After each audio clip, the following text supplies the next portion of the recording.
+2 കഴിഞ്ഞ അല്ലെങ്കിൽ എഴുതിക്കൊണ്ടിരിക്കുന്ന എല്ലാ ഗ്രൂപ്പിലെയും കുട്ടികളും രക്ഷിതാക്കളും പ്രതീക്ഷയോടെ കാത്തിരിക്കുന്ന 2025 CUET പരീക്ഷാ തീയതികൾ പ്രഖ്യാപിച്ചു. ഒരുപാട് മാറ്റങ്ങളോടെയാണ് ഈ പ്രാവശ്യത്തെ CUET പരീക്ഷ നടക്കുക.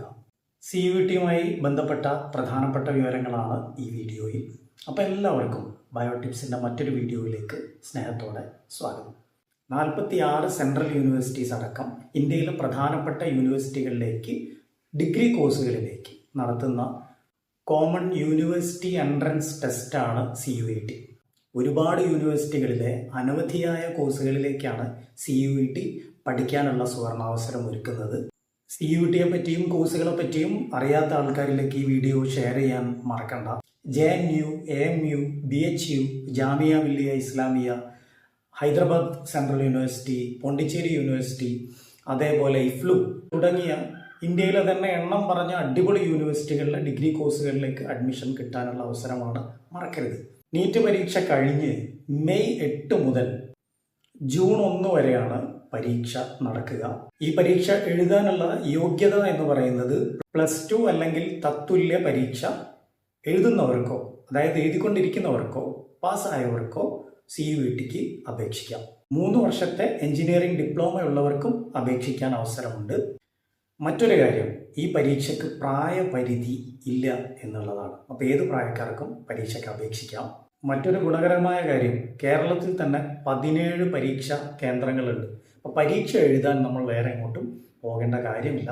നമ്മളുടെ അടുത്ത് തന്നെ നമ്മൾക്ക് സെൻറ്ററുകൾ കിട്ടാൻ സാധ്യതയുണ്ട്. ഇനി CUETയിലെ മാറ്റങ്ങളിലേക്ക് വരാം. കഴിഞ്ഞ വർഷത്തേതിൽ നിന്ന് വ്യത്യസ്തമായി കമ്പ്യൂട്ടർ ബേസ്ഡ് ടെസ്റ്റ്, അതായത് CBT മാത്രമാണ് ഈ പ്രാവശ്യം ഉണ്ടാവുക. എല്ലാം തന്നെ മൾട്ടിപ്പിൾ ചോയ്സ് ചോദ്യങ്ങളായിരിക്കും. 50 ചോദ്യങ്ങളാണ് പരീക്ഷയ്ക്ക് ഉണ്ടാവുക. ഓരോ ശരി ഉത്തരത്തിനും 5 മാർക്ക് വീതവും, തെറ്റായി കഴിഞ്ഞാൽ 1 മാർക്ക് കുറയ്ക്കുകയും ചെയ്യും. അതായത് നെഗറ്റീവ് മാർക്കുള്ള പരീക്ഷയാണ്. 23 ഡൊമൈൻ സ്പെസിഫിക് വിഷയങ്ങളും 13 ഭാഷകളും ജനറൽ ആപ്റ്റിറ്റ്യൂഡ് ടെസ്റ്റും അടക്കം 37 വിഷയങ്ങളിലാണ് പരീക്ഷ ഉണ്ടാവുക. ഇതിൽ പരമാവധി 5 വിഷയങ്ങളിൽ പരീക്ഷ എഴുതാവുന്നതാണ്. മറ്റൊരു കാര്യം, +2ൽ നിങ്ങൾ പഠിച്ചിട്ടില്ലാത്ത വിഷയങ്ങളിലും നിങ്ങൾക്ക് താല്പര്യമുണ്ടെങ്കിൽ പരീക്ഷ എഴുതാവുന്നതാണ്. ഞാൻ നേരത്തെ പറഞ്ഞു 50 ചോദ്യങ്ങളാണ് പരീക്ഷയ്ക്ക് ഉണ്ടാവുക. 1 മണിക്കൂർ സമയമാണ് പരീക്ഷയ്ക്ക് അനുവദിച്ചിരിക്കുന്നത്.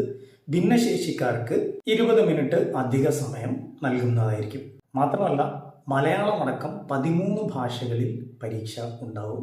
പിന്നെ സ്വാഭാവികമായും ഇതിനെന്താണ് പഠിക്കേണ്ടത്, ഇതിൻ്റെ സിലബസ് എന്താണ് എന്ന് നിങ്ങൾ ചിന്തിക്കുന്നുണ്ടാവും. +2 നിലവാരത്തിലുള്ള ചോദ്യങ്ങളാണ് ഇതിനുണ്ടാവുക. അതുകൊണ്ട് തന്നെ നിങ്ങൾ ബോർഡ് എക്സാമിനേഷനും ബാക്കിയുള്ള പരീക്ഷകൾക്കും പ്രിപ്പയർ ചെയ്ത കുട്ടികൾ എന്നുള്ള നിലയിൽ നിങ്ങളുടെ ബോർഡ് എക്സാമിന് ശേഷം നല്ലൊരു സമയമുണ്ട്.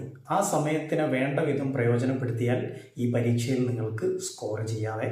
പിന്നെ ശ്രദ്ധിക്കേണ്ട ഒരു കാര്യം, നിങ്ങൾ പഠിക്കാൻ ഉദ്ദേശിക്കുന്ന സ്ഥാപനവും അവിടുത്തെ കോഴ്സുകളും മുന്നേ തന്നെ അതത് യൂണിവേഴ്സിറ്റി സൈറ്റുകളിൽ പോയി നോക്കി അതിനുശേഷമാണ് ഏതൊക്കെ സബ്ജക്റ്റുകളാണ് എഴുതുന്നത് എന്ന് നിങ്ങൾ തീരുമാനിക്കേണ്ടത്. ശ്രദ്ധിക്കേണ്ട മറ്റൊരു പ്രധാനപ്പെട്ട കാര്യം, CUETക്ക് അപേക്ഷിച്ചാൽ മാത്രം പോരാ, നിങ്ങൾ അഡ്മിഷൻ എടുക്കുന്ന സ്ഥാപനങ്ങളിൽ അതത് കോഴ്സുകൾക്ക് അതത് സമയത്ത് ആ യൂണിവേഴ്സിറ്റികളിലും നിങ്ങൾ അപേക്ഷ കൊടുക്കാൻ മറക്കരുത്. ഇല്ലെങ്കിൽ നമുക്ക് അഡ്മിഷൻ കിട്ടില്ല. ഇനി അപേക്ഷയുടെ കാര്യങ്ങളിലേക്ക് വരാം. മാർച്ച് 22 രാത്രി 11:50 വരെ നിങ്ങൾക്ക് അപേക്ഷിക്കാനുള്ള അവസരമുണ്ട്. മാക്സിമം നേരത്തെ അപേക്ഷിക്കുന്നതാണ് ബുദ്ധി. ഓൺലൈനായിട്ടാണ് അപേക്ഷിക്കേണ്ടത്. നമ്മൾക്കറിയാം 5 വിഷയങ്ങൾക്ക് വരെ നമ്മൾക്ക് അപേക്ഷിക്കാം. അതിൽ 3 വിഷയങ്ങൾക്ക് വരെ പരീക്ഷ എഴുതാൻ ജനറൽ വിഭാഗത്തിന് 1000 രൂപയാണ് പരീക്ഷാ ഫീസ്. അതിനുശേഷം പരീക്ഷ എഴുതാൻ ആഗ്രഹിക്കുന്ന ഓരോ സബ്ജക്റ്റിനും 400 രൂപ വീതം അധികം നൽകണം. അതായത് 3 വിഷയങ്ങൾക്ക് 1000 രൂപ മതി. നിങ്ങൾ 4 വിഷയമാണ് എഴുതുന്നതെങ്കിൽ 1000 + 400. ഇനി 5 വിഷയങ്ങളും എഴുതുന്നുണ്ടെങ്കിൽ പ്ലസ് ഒരു 400 കൂടി നിങ്ങൾ നൽകണം. ഇതുപോലെ OBC, EWS, NCL വിഭാഗക്കാർക്ക് 3 വിഷയം വരെ എഴുതാൻ 900 രൂപയും അതിനുശേഷം അഡീഷണലായി എഴുതുന്ന ഓരോ സബ്ജക്റ്റിനും 375 രൂപയുമാണ് ഫീസ്. ഇനി SC, ST അതേപോലെ ഭിന്നശേഷി, ട്രാൻസ്ജെൻഡർ വിഭാഗങ്ങൾക്ക് ഇതേ ഫീസ് യഥാക്രമം 800. അതിനുശേഷം ഓരോ വിഷയങ്ങൾക്കും 350 രൂപ വെച്ചാണ് ഫീസ്. കൂടുതൽ വിവരങ്ങൾക്കും ഓൺലൈൻ അപേക്ഷയ്ക്കുമായി നിങ്ങൾ ഒഫീഷ്യൽ സൈറ്റ് സന്ദർശിക്കുക. അതിൻ്റെ ലിങ്ക് ഞാൻ ഡിസ്ക്രിപ്ഷനിൽ താഴെ കൊടുക്കാം. ആവശ്യമുള്ള ഉപകാരപ്പെടുന്ന ആളുകളിലേക്ക് വീഡിയോ ഷെയർ ചെയ്ത് കൊടുക്കാൻ മറക്കണ്ട. അപ്പോൾ മറ്റൊരു വീഡിയോയുമായിട്ട് വീണ്ടും കാണാം. ബൈ.